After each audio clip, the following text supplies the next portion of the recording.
Emanuel Stewart doing a little move. Oh, another big left to the bottom. Yeah.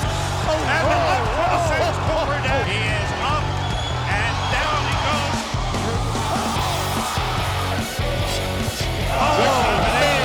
There's payback.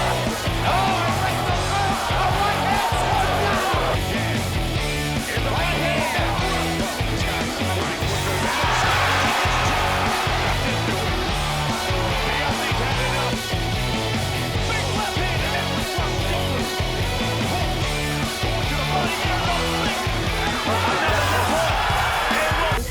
the front shoulder.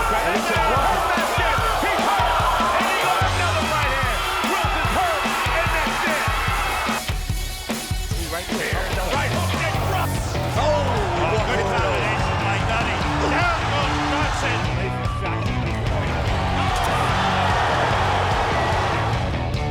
Mike Tyson said, "I'm scared every time I go into the ring." But it's how you handle it. What you have to do is plant your feet, bite down on your mouthpiece, and say, "Let's go!" From Pix 11, it's Broadway Boxing. Broadway Boxing, presented by Brooklyn Boxing, Barclays Center's boxing platform. Broadway Boxing also brought to you by Azad Watch, Nissan of Queens, your friendly neighborhood dealership. Mention Broadway Boxing and get employee pricing. Optics, Optics grand opening. It's going to be a spectacle. Wheatley Plaza, June 9th, style, sight, service. Welcome to Broadway Boxing. We're inside our Hyundai Pix 11 studio at Barclays Center. I'm Brian Custer alongside Andy Adler. What's up, Brian? What's up, girl? How are you? I'm doing good. This is going to be fun, by the way. Absolutely. We've got a packed show for you. In fact, our feature bout, it's a middleweight scrap. It took place in the city. Undefeated prospect Chris Galliano taking on Devon Lee. Sometimes it's about the ending. In this case, this ending absolutely blew my mind. Well, you got to stay tuned for that because it really is. That's a cliffhanger how this fight ended. Also, the president and CEO of DiBella Entertainment, Lou DiBella, he's going to join us here in studio. We're going to talk about the future of club shows. You know, I was looking into this. Okay, Broadway Boxing actually is the longest running, most successful independent boxing show of all time. So somebody's been doing their homework. I do. The nerd in me is doing my homework. Absolutely. Well, we're going to talk to Lou about that and a whole lot more. We'll also talk about the future of women's boxing. Yeah, two of the best female boxers are going to join us here in studio. One of them happens to be a world champion. The other is an absolute, well, let's just call her the Heat. Yeah. Heather Hardy, Amanda Serrano, they're going to join us in studio as well. But we've got to get to our featured match. It was a middleweight scrap, undefeated prospect Chris Galliano taking on Devon Lee. Myself, Steve Farhood with the call. Here's Steve with the tail of the tape. We take a look at the numbers for these two. Galliano, 6'2", very tall for the weight. And when you add the fact that he's a lefty who keeps the fight on the outside or tries to, you can see why he's so tough to fight.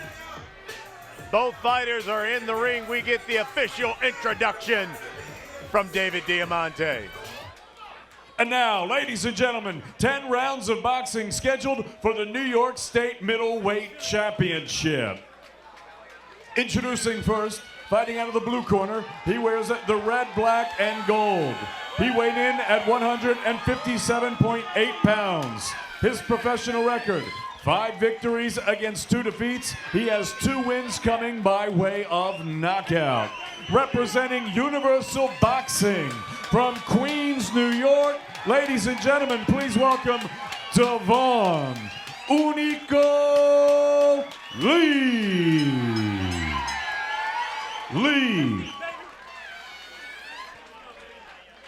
And his opponent across the ring fighting out of the red corner. He wears black with red trim.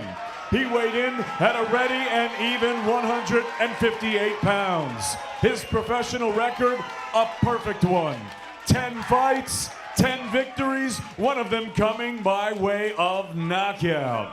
From the Bronx, New York, ladies and gentlemen, please welcome the reigning, defending, undefeated New York State middleweight champion, Chris Golden Galliano.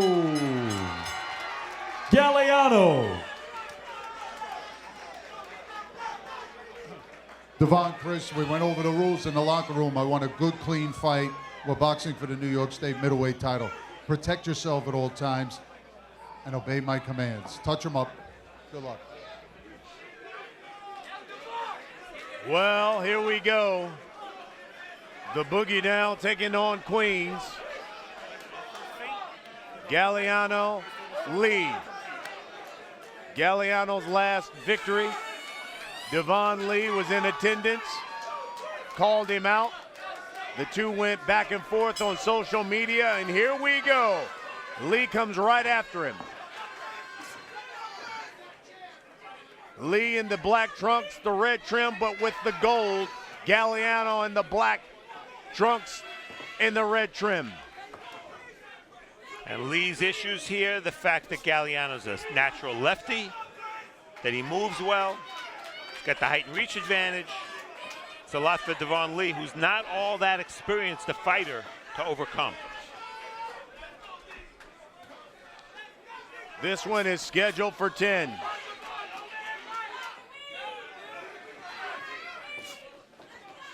Galliano said this fight is all about making a statement. Well, Galliano, a former national amateur champion, he wants to move up. He wants to continue rising. This is for the New York State middleweight title. You think of all the great New York middleweights over the years. Daniel Jacobs. Yep. Rocky Graziano, Iran Barkley, there's so many of them.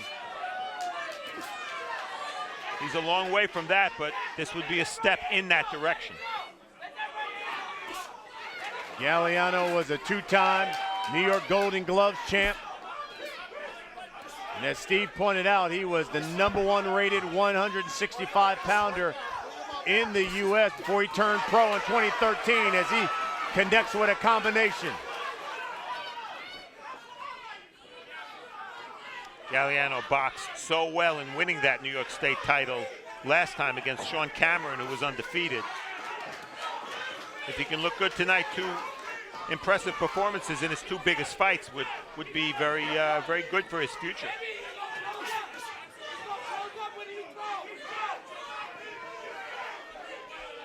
Minute left here in the opening round.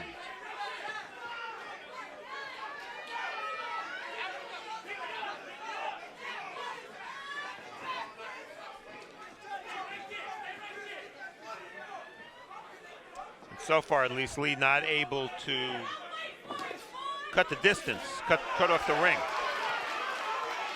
Good right hook that connects by Galliano.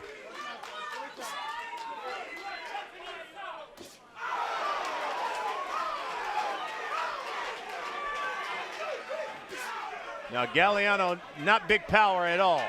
Undefeated at 10-0, but just one knockout.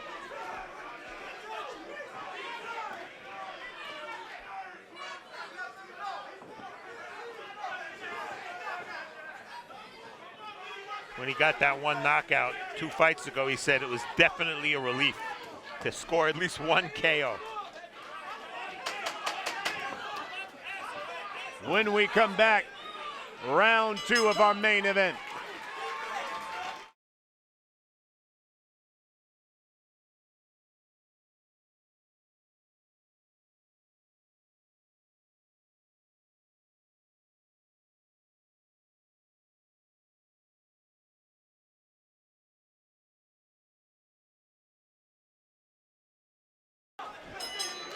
This is round 2 of our main event.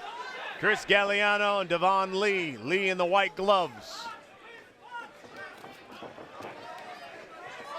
Discouraging opening round for Lee because Galliano did what he wanted and fought at the distance he wanted. And I can almost see Lee thinking to himself, I don't think I've ever fought anybody this good before. Well, for Devon Lee, told us basically, look, we've been talking about he and Galliano. We've been friends for years. Came up through the amateurs together. Sparred each other on a number of occasions.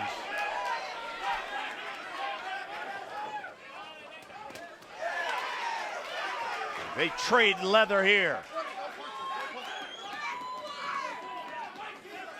Already been a couple of headbutts. Not unusual when a lefty fights a righty.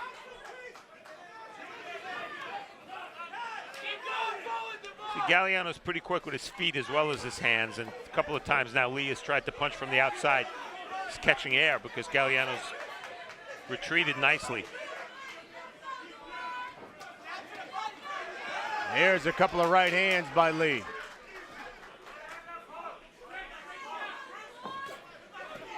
You can see Lee trying to counter Galliano.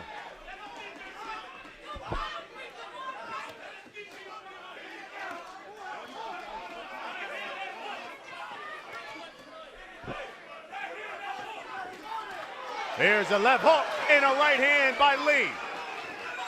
Good exchange.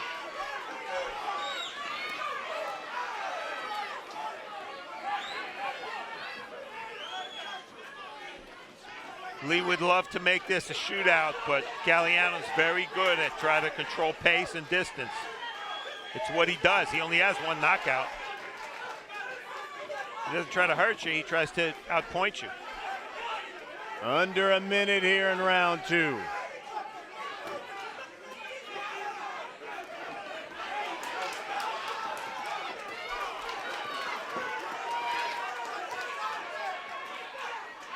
One thing Lee can't do, he can't walk to Galliano with his gloves up high. He's inviting shots, free shots for Galliano, and Galliano's taking advantage. He's got to work his way in. There's a right hand. 20 seconds now.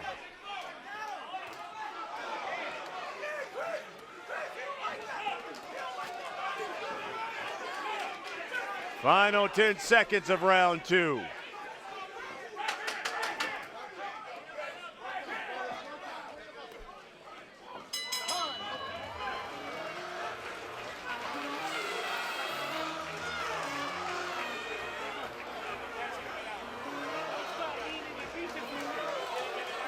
This is action from round 2. I thought it was another good round for Galliano, although for the first time in the fight, Devon Lee landed some right hands.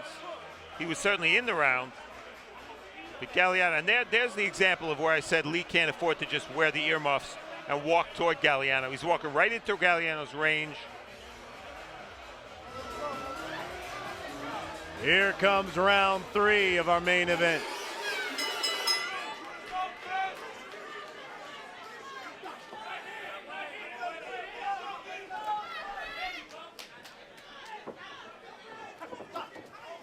Lee a lot more aggressive at the start of this round.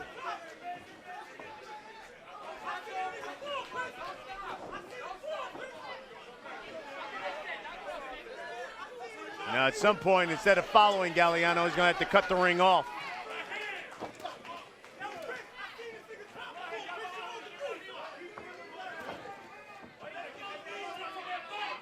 Well, so far this round, when Lee's been the aggressor coming forward, Galliano's moving away, but he's not punching. So Lee's best defense might be aggressiveness.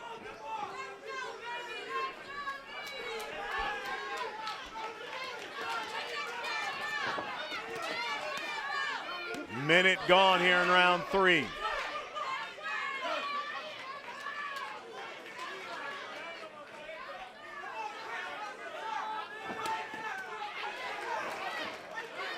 Combination by Galliano.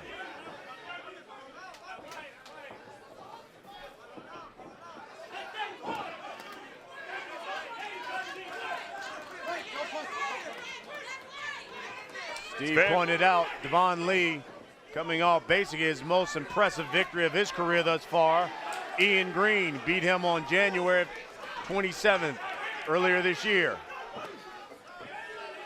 But that was a 6-round fight, and this is a scheduled 10. What a huge difference. That's another example of why Devon Lee's making a huge step up tonight.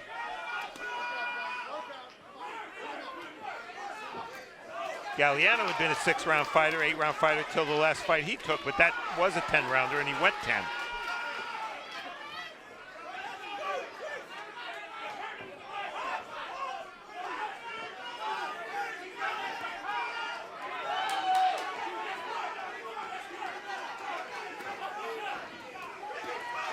Galliano now coming forward with combinations.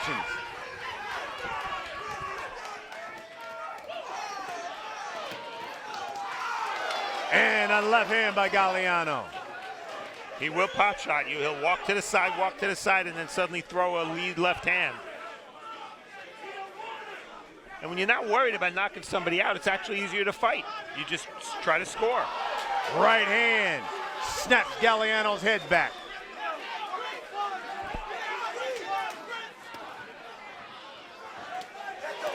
Left hook by Galliano. Lee having some success making this a little bit uglier, which benefits him.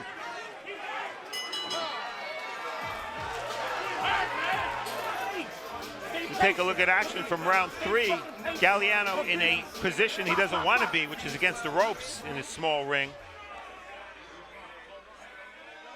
Later in the round, Galliano combination. Actually, none of those punches landed. And then it's Lee on the aggressor. So they played back and forth in that 3rd round. The one thing I've seen thus far in this fight, whenever Lee has reached trying to hit Galliano, Galliano's done a good job countering.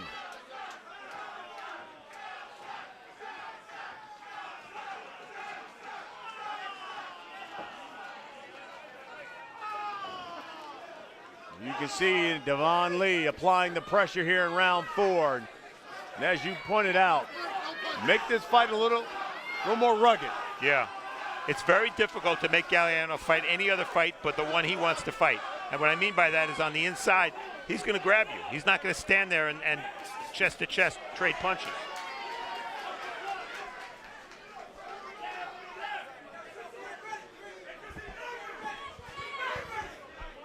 Very important to at least try to work the body when you fight Galliano so that in the later rounds you can minimize that movement just a little bit.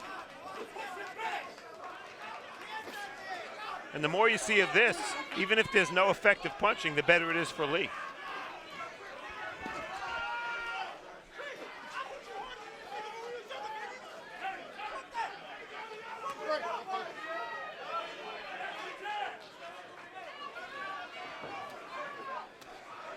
Right hook by Lee. Galliano counters with his right hook.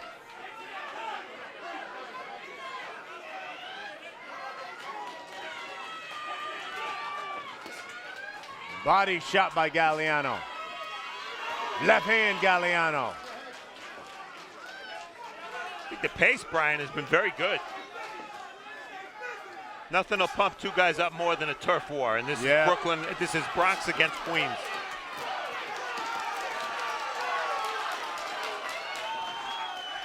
That was a telling moment. You saw Galliano had Lee against the ropes in the corner, landed a shot, then stepped back.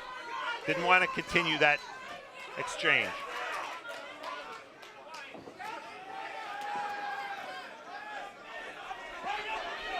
Under a minute here in round 4.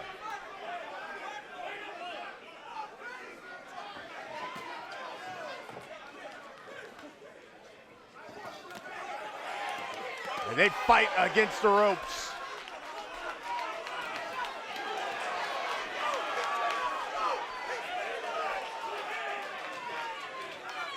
If anything, Brian, this fight is picking up. Yes.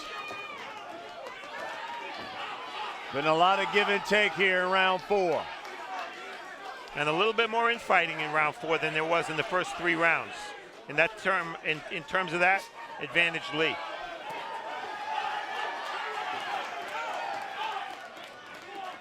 When we come back, round 5 of our main event.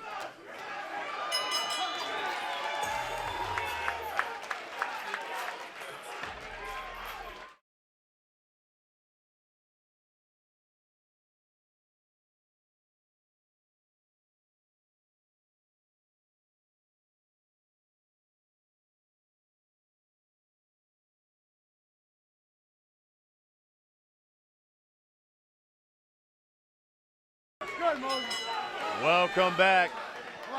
Our main event, Chris Galliano, Devon Lee.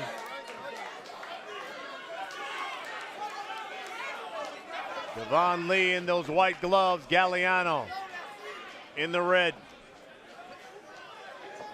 How do you have this one scored thus far, Steve? Last couple of rounds have been close, but I gave them to Galliano. I think he's landed the cleanest shots. I have him ahead 4 rounds to 0. If you want to argue 3-1, I'll take it, but I have Galliano winning every round by decreasing margins.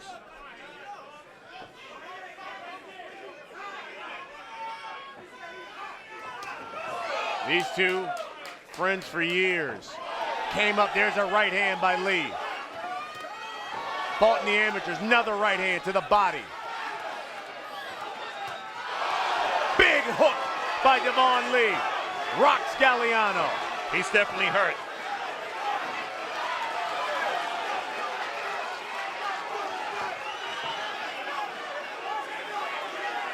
Minute now gone here in round 5. Huge round for Devon Lee.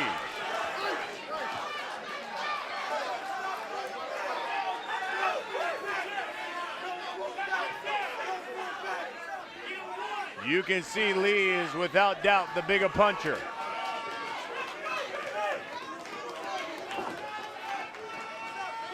One thing's for sure, when Galliano's moving, he stays out of trouble.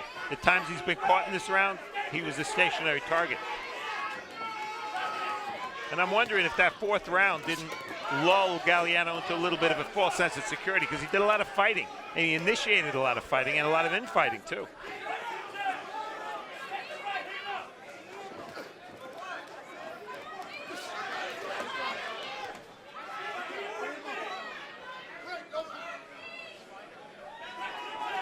Minute left here in round 5.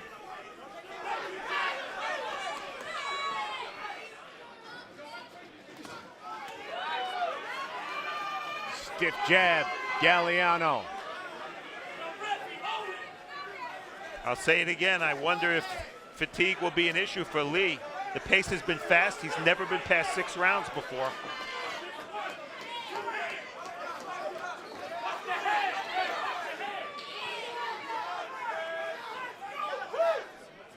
Well, he definitely had Galliano hurt in the early part of this round. Another uppercut by Lee. And another right hand. What a great round for Devon Lee.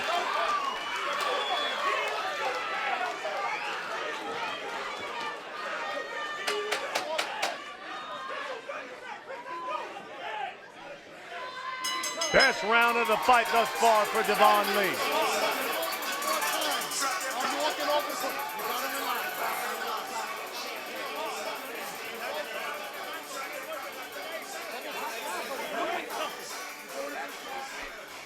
Action from round 5 as we're at the halfway mark.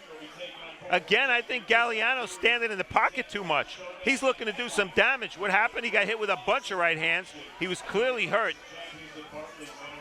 That might have been the biggest one there, but he did have the legs to escape and not go down in that round, but that was Lee's best round by far. Calm down. Wait for him with it, right? And go up. Don't jump on him. You got it covered. Just chill out, man. If that helping him come in, no punch. You see me checking. It happens unfortunately. Come on. Right there, Lee.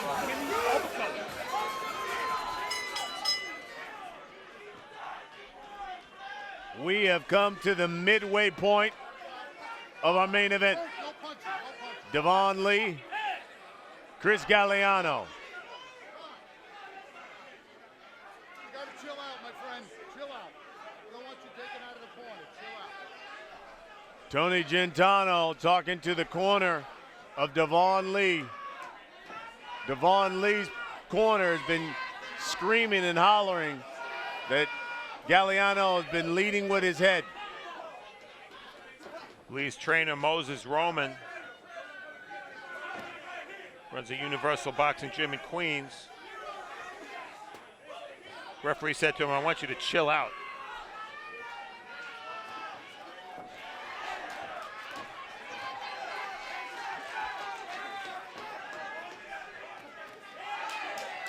Here's a jab by Lee. Galliano catches him. From what I could see, Brian, Galliano's repeatedly putting himself in the danger zone, and Lee is taking advantage. Look at Galliano. He's fighting like he's Gennady Golovkin, and he's not. He's not a puncher.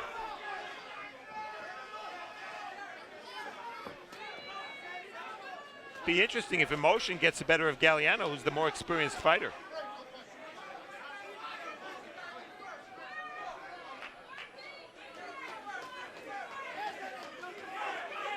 "90 seconds left here in round 6. And both men exchange a couple of hooks. Here's a left hook by Devon Lee.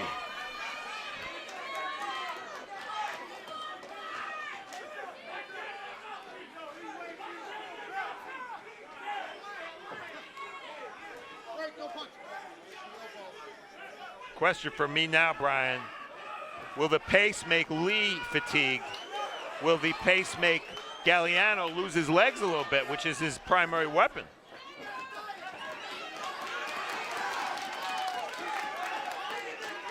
Galliano right now, even though he's gotten hit a few times, and I think he might be losing this round, looks like he's got the better legs. Looks like he's a little fresher to me. See, Lee's gloves are down, his mouth is open.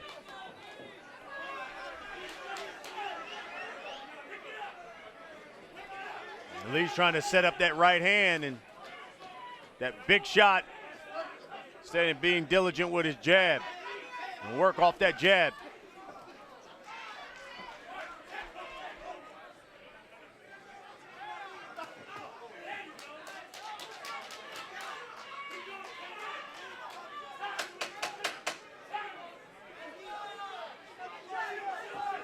Round 7 when we come back.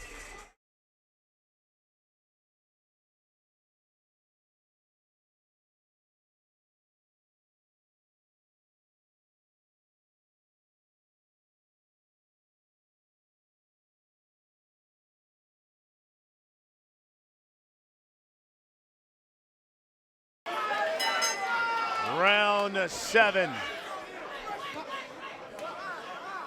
Uncharted territory for Devon Lee. Never been past 6 before.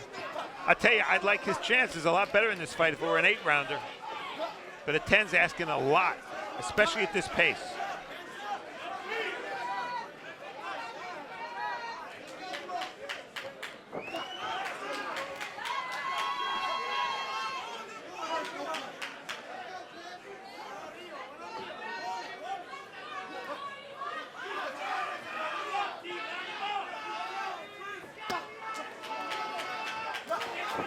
There's a combination by Galliano.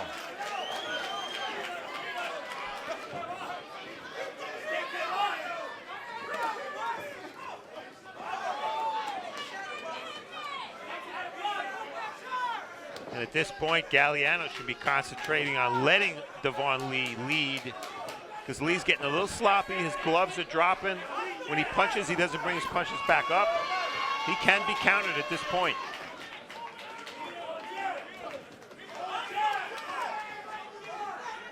Lee now working behind his jab. Here's the left hand by Galliano, though.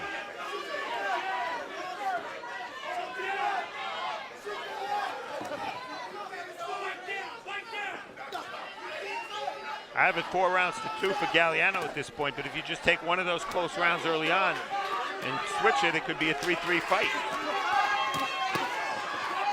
Off the ropes. And Devon Lee turns southpaw.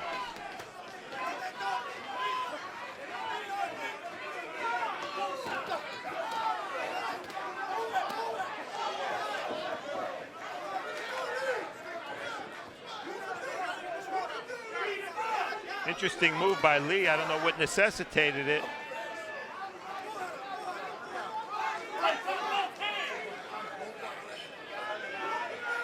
Under a minute now here in round 7. Galliano now going to the body.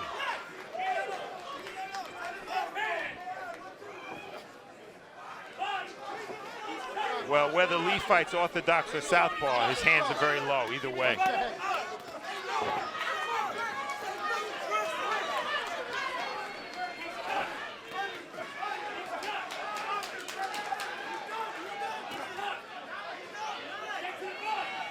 "20 seconds. Galliano sneaks in a jab.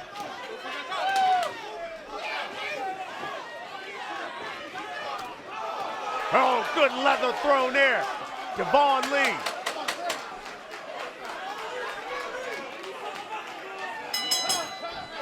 And a left hand at the bell. And things starting to heat up here in New York City. Respect the bell, okay? He's jumping in. Water. Breathe. Close your eyes and breathe. Water. Good, Devon. Look at me. Take a deep breath. You born for this shit?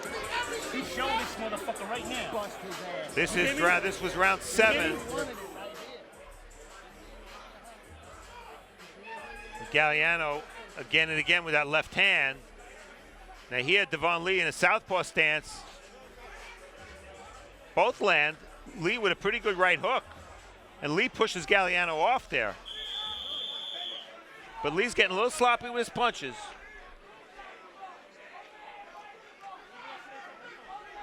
That was the left hand at the bell. This is round 8, just 2 more left.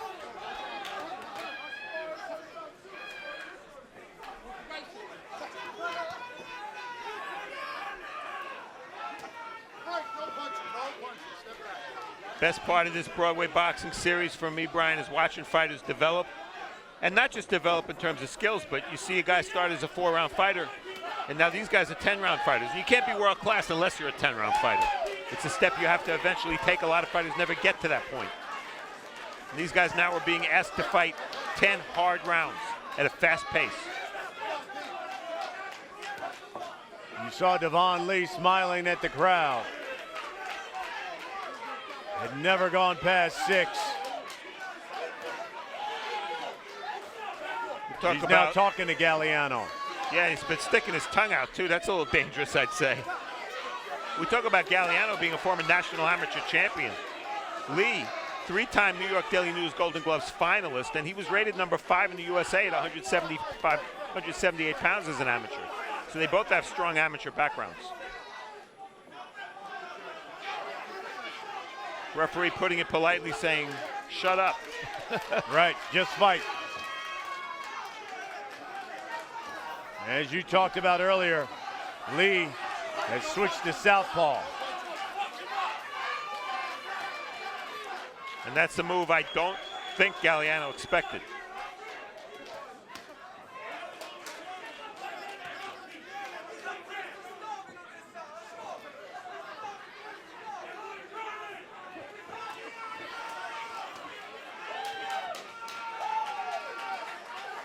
See Galliano, most of his movement to the right. That's usually into a southpaw's power.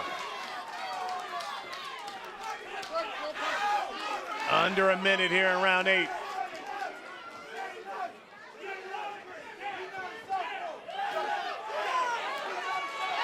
They exchange jabs. Both snapping the head back of the other guy.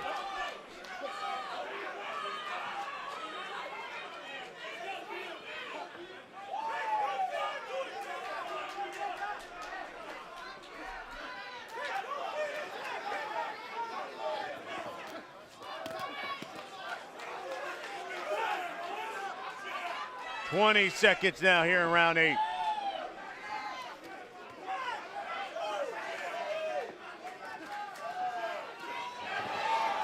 Uppercut Lee.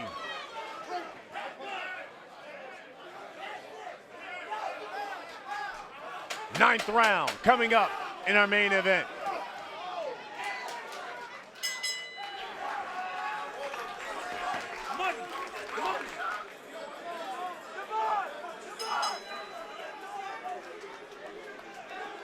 Ninth round, main event.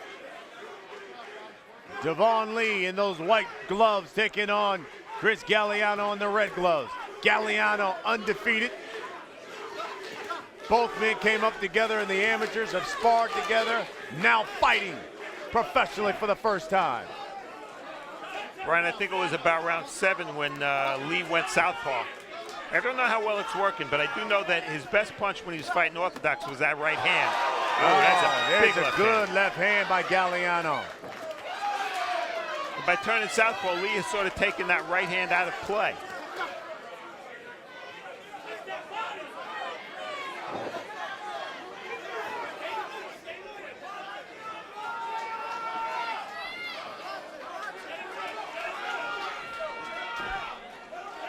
1 minute gone here in round 9. One thing about Galliano, boy, he comes in condition, doesn't he? I mean, this has been a pretty good pace, and his legs look very good at this point in the fight. And he needs his legs because he's not a puncher.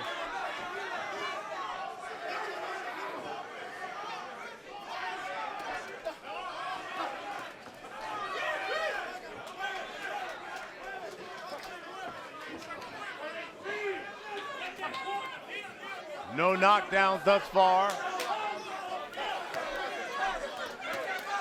Galliano with the combination against the ropes. Right now, Galliano's controlling the pace.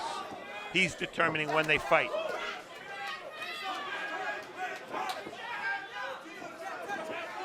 Lee trying to stick him with the jab. What have you seen thus far, Lou DiBella?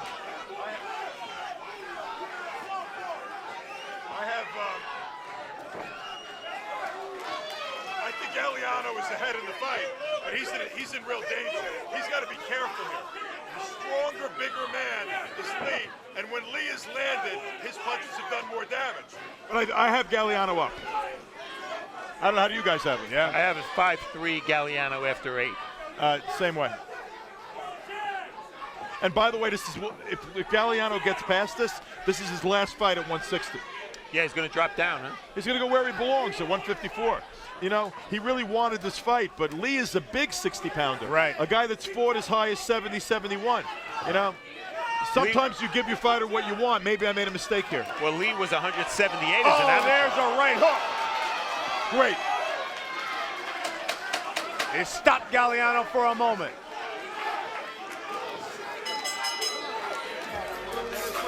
You're doing a great job. Last round. Good job. This is one of those fights that the scorecards could be very interesting. I really believe Galliano's outlanded him, outboxed him, but been hit for the harder punches. I think Chris won the fight, but I think this 10th round is very, very important.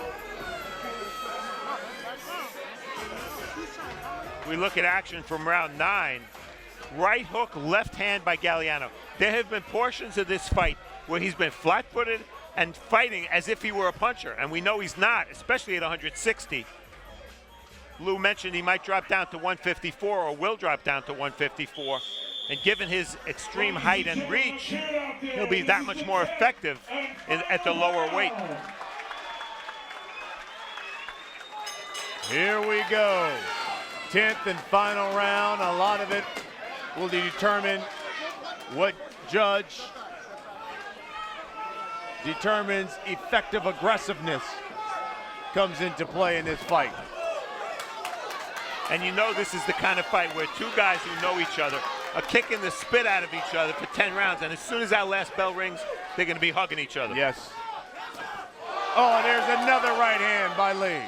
Now Lee's back to fighting right-handed, which I think he should have been doing all along because of the effectiveness of that right hand. I didn't see him land any left hands as a southpaw of note. Oh, combination by Galliano.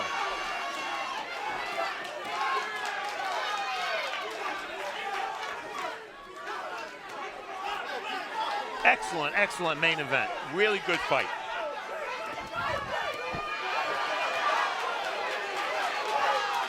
One minute gone here in the last round. And I'll admit I'm a little surprised. I was skeptical about this fight because I didn't know if Devon Lee was a legitimate 10-round fighter.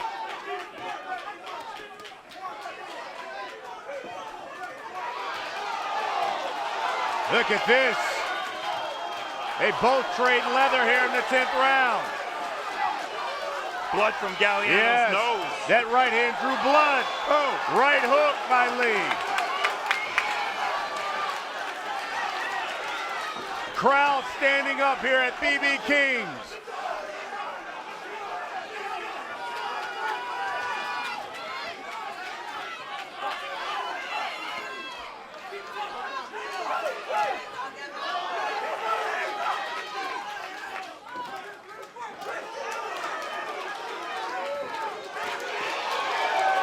Toe-to-toe we go. 1 minute left in this main event. How do you score this round? I have no idea.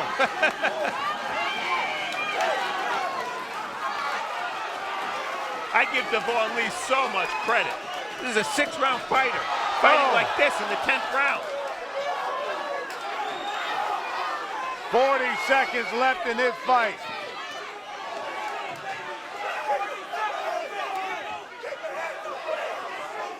Galliano's got to keep his hands up. Couple of hooks by Lee.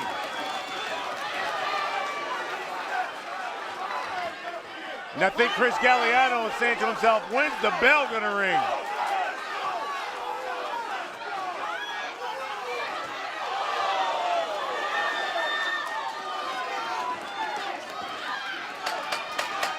Final seconds of this fight. What a fight.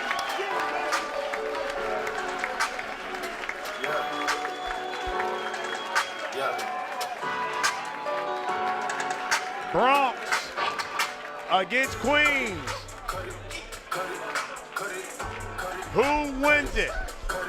When we come back, the judge's official decision. You're watching Broadway Boxing.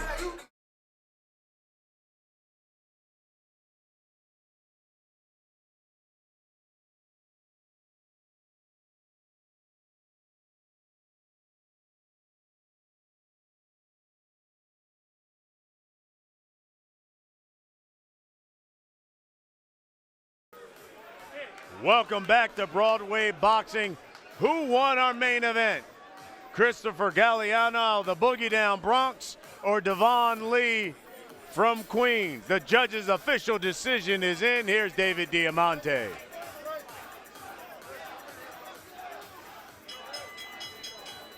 Ladies and gentlemen, let's get a nice round of applause out here for both of these fighters. After 10 rounds of action here at BB King's, we go to the judges' scorecards, and they read as follows. Glenn Feldman, 96-94 for Galliano. Ron McNair, 98-92 for Lee. And Don Trumbo scores this contest 95-95. We have a split draw. So we have a split draw between two men who've been fiending at the mouth to fight each other. 96-94, 98-92 for Lee, and then 95 all. Okay, so Brian, have you ever seen the movie Usual Suspects? I've seen it. Okay, sometimes it's just about the ending, and when it came to this boxing match, it's all about the ending. We haven't seen anything yet. You're right. You know, when I left that building at BB King's, it was great atmosphere, action-packed fight. I thought it was a draw. But lo and behold, there was an actual winner. We're going to find out in just a little bit. They're going to be joining us in studio. That's right. Devon Lee, Chris Galliano, they're going to join us here in studio. We'll talk about the fight, and we'll talk about that crazy ending. That's next. You're watching Broadway Boxing.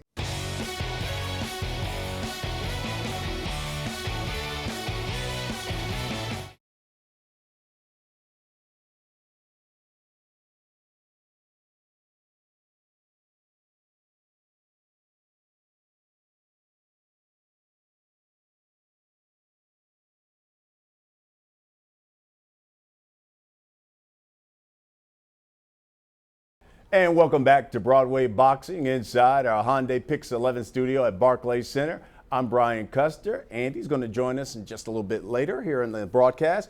But right now I'm with Chris Galliano, Devon Lee. We just watched your fight. Ends in a draw.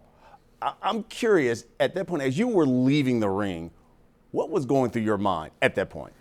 Oh man, it was a draw. So, and I felt like I wanted to fight at the end of the day. So I just wanted to go home after that. After the draw, I just wanted to go home. What were your thoughts at that time? Because at that time, the fight ended, it was a draw at that point. What were your thoughts? Well, I mean, just like as the decision was leading on, it was just, you didn't know what happened. It was such a great and close fight. So when it was announced it was a draw, it was a little bit of a bummer. But we kind of just wanted to head back and head on home. But yeah, it was a great fight. Did you think you had won the fight? I thought I had slightly won the fight. When it was announced it was a draw, I was okay with it. I was fine with it. It was definitely a tough test. It was a great challenge, but I was okay with the draw. I love the atmosphere because you had Bronx against Queens. I mean, it was a raucous atmosphere there at BB King's. And this is really a fight that had kind of been brewing. I mean, there had been like some social media back and forth between these two. How long had you two been trying to get at each other? It wasn't that long. It was just, we had a little thing on social media, but I had called him out. But when he fought Cam, I wanted a winner. So, How did you take that? I just figured there was a lot of people that wanted to call me out. It's the sport of boxing, so I figured I was doing something right.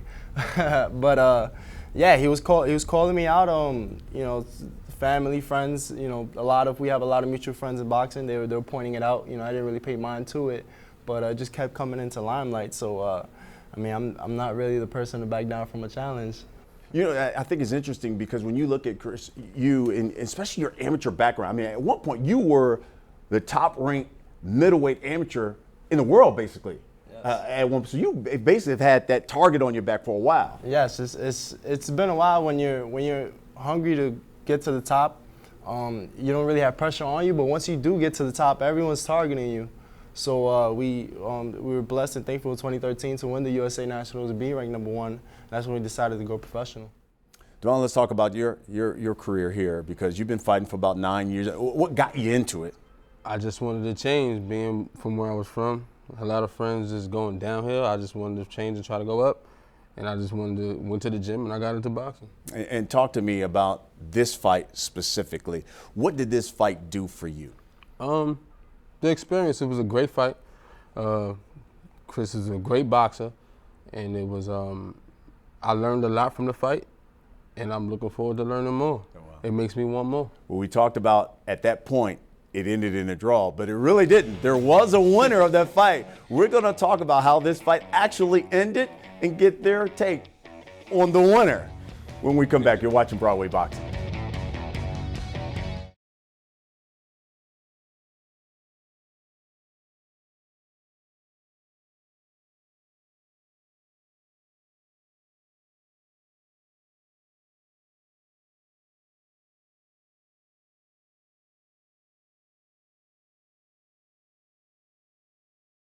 And welcome back to Broadway Boxing. I'm Brian Custer alongside Chris Galliano, Devon Lee. So we just talked about you guys' fight. And it really, when we watched it, it ended in a draw. But in actuality, after they recounted some of the scorecards, found out you won that fight. Yes.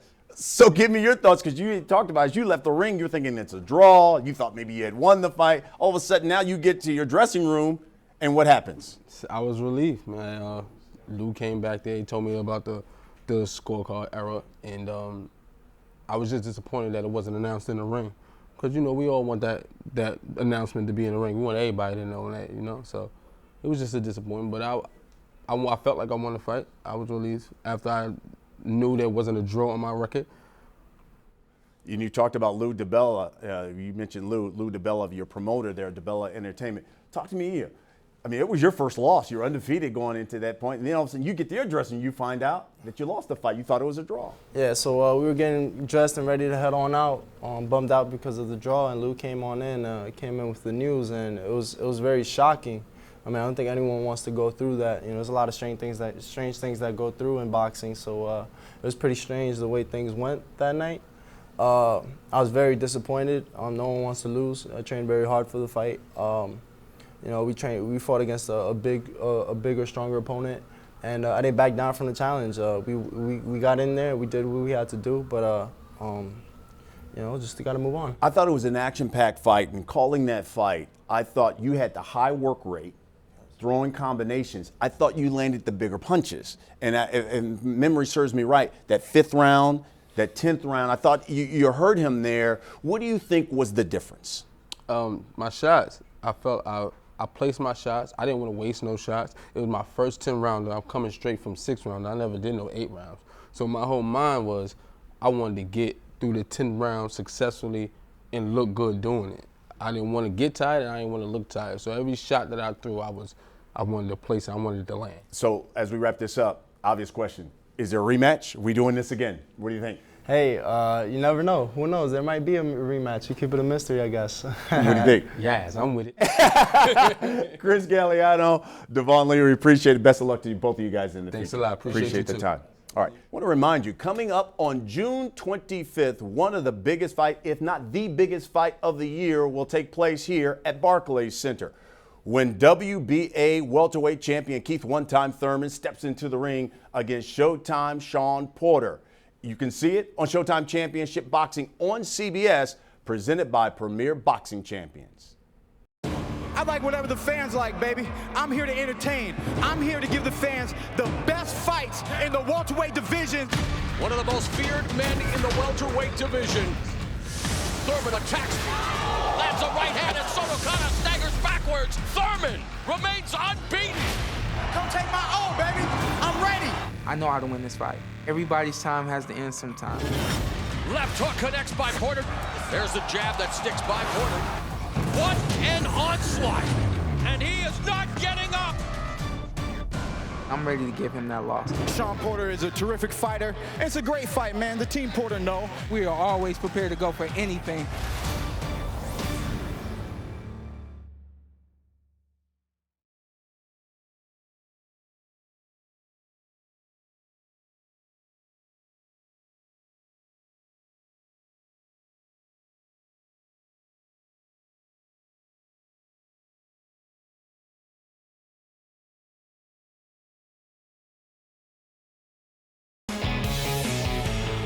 And welcome back to Broadway Boxing. Brian Custer, Andy Adler, and joining us now, the president of DiBella Entertainment, Lou DiBella. Hi, Lou. Hello. Nice to have you here. Good to be here. Listen, we were talking about it earlier. You must be very proud of what you've accomplished. I mean, at this point, it's really becoming a part of the local fabric here in New York.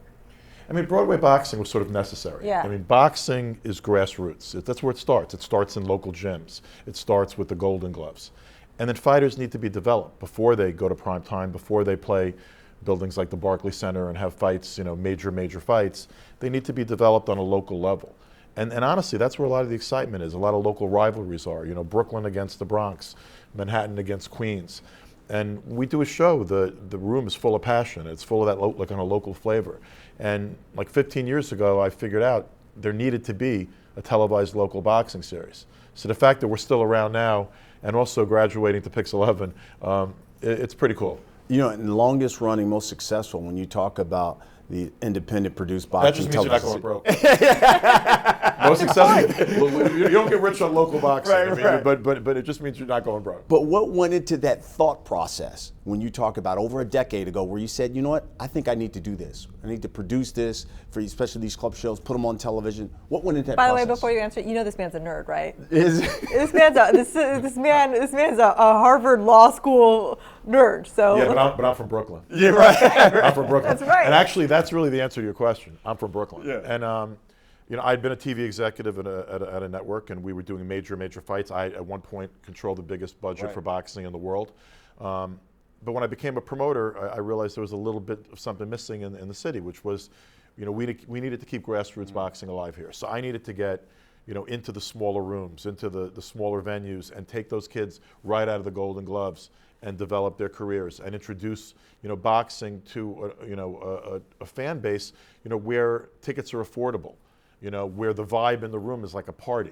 Where, in that room, I mean, you never know who you're going to see, which makes it a lot more fun in terms of just, spectator sport. That's a great question. That's a great point, because I know there's a number of times I've called fights and I'm looking around like, that's Susan Sarandon, 50 Cent. Yeah. I mean, Rosie Perez. Rosie Perez. Yeah.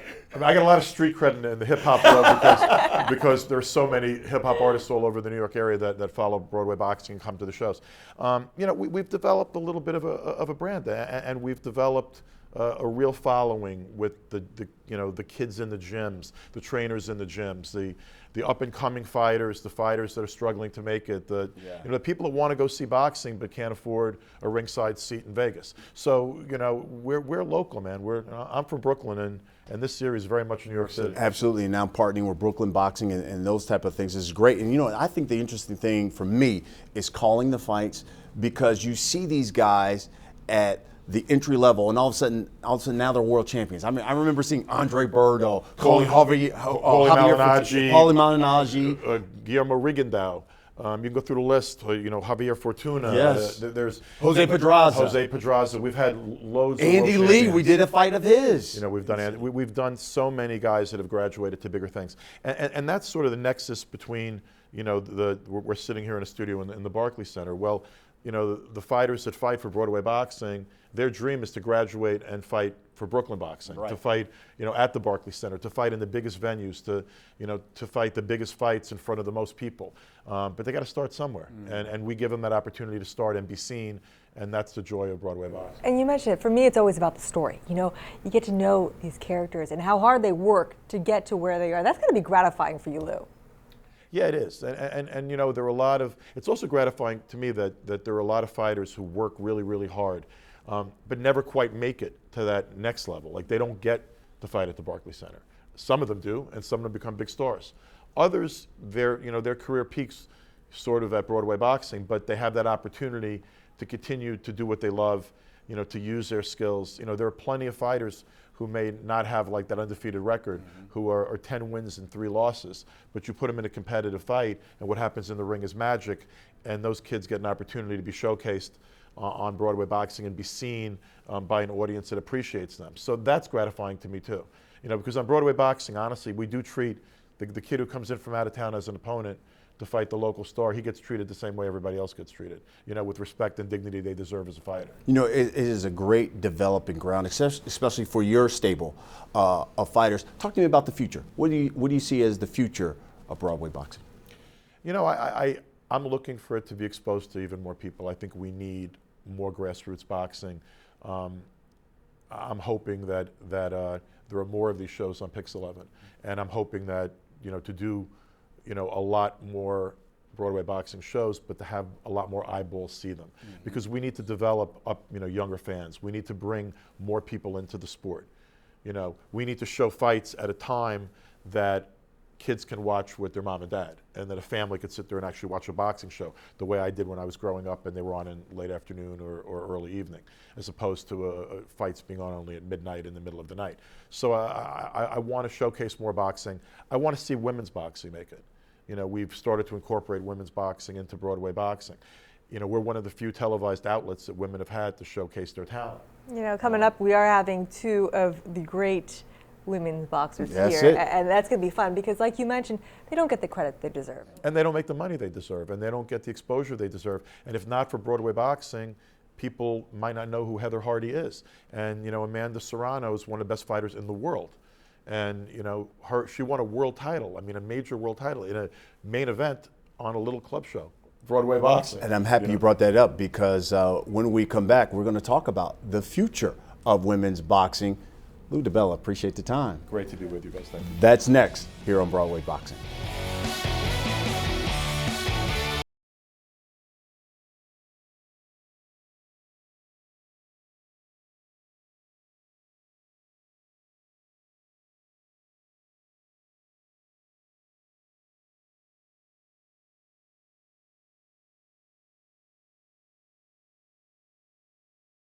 Hey guys, welcome back. I'm Andy Adler. You're watching Broadway Boxing, and I'm here with 2 familiar faces, but the thing is, not familiar enough. Talking about Heather Hardy, talking about Amanda Serrano. Thank you so much for joining us. Thank you for having us. Thanks for having me. Listen, I'm going to say it the way it is.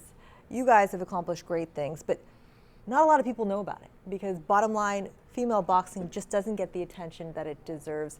I'm going to start first with the WBO, world champion here. Listen, Amanda, what you've accomplished is remarkable, but people aren't seeing it. No, I'm a 4-time world champion, 3 divisions.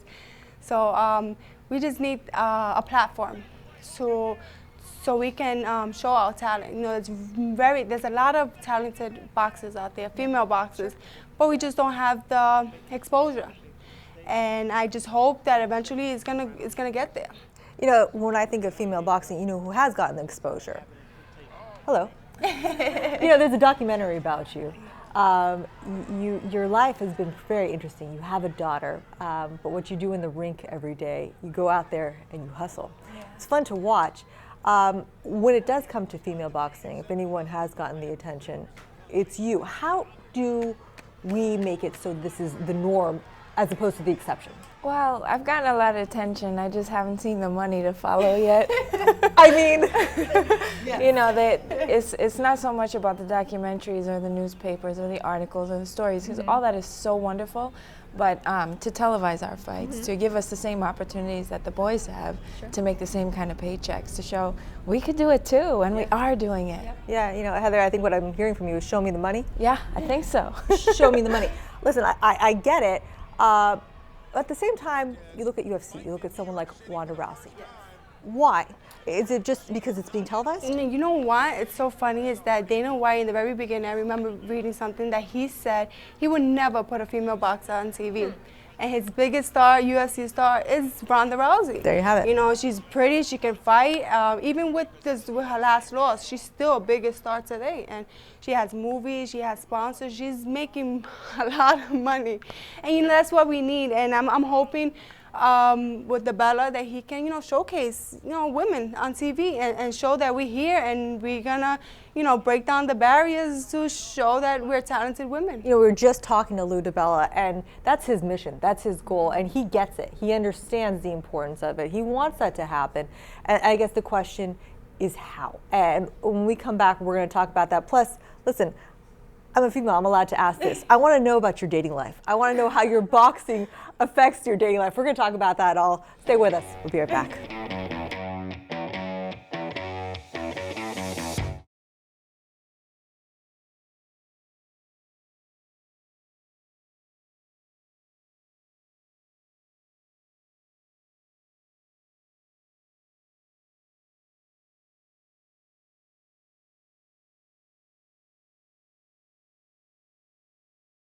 Welcome back. I'm Andy Adler. You're watching Broadway Boxing. I am here with Heather Hardy. I'm here with Amanda Serrano. You guys, we were just talking about it, and when we last left you, I asked a question that I know a lot of men probably want to know. A, are you dating someone? And B, how does boxing affect your life? Amanda, shall we start with you?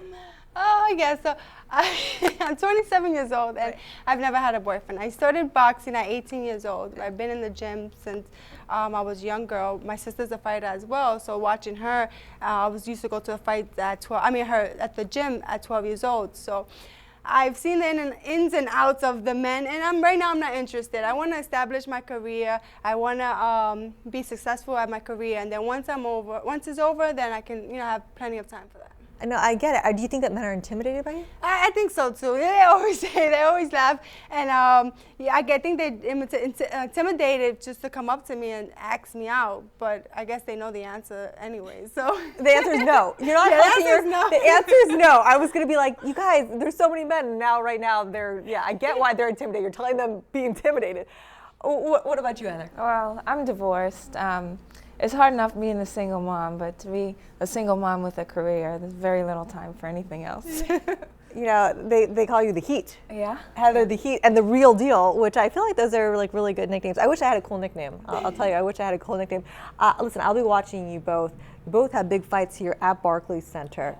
Tell me about it. I'll be fighting June 25th on the undercard of Porter Thurman. It'll be my 7th fight at the Barclays. I'm very excited. Yes, and I'll be making history at Barclays, defending my WBO title at Barclays July 30th. So I'm super excited for that, and I can't wait for that.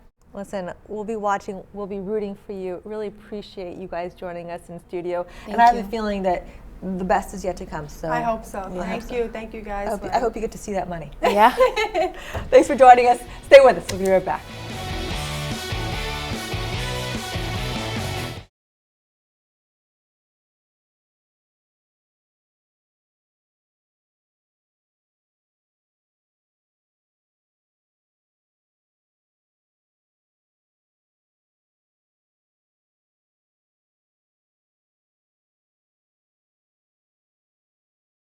Broadway Boxing, presented by Brooklyn Boxing.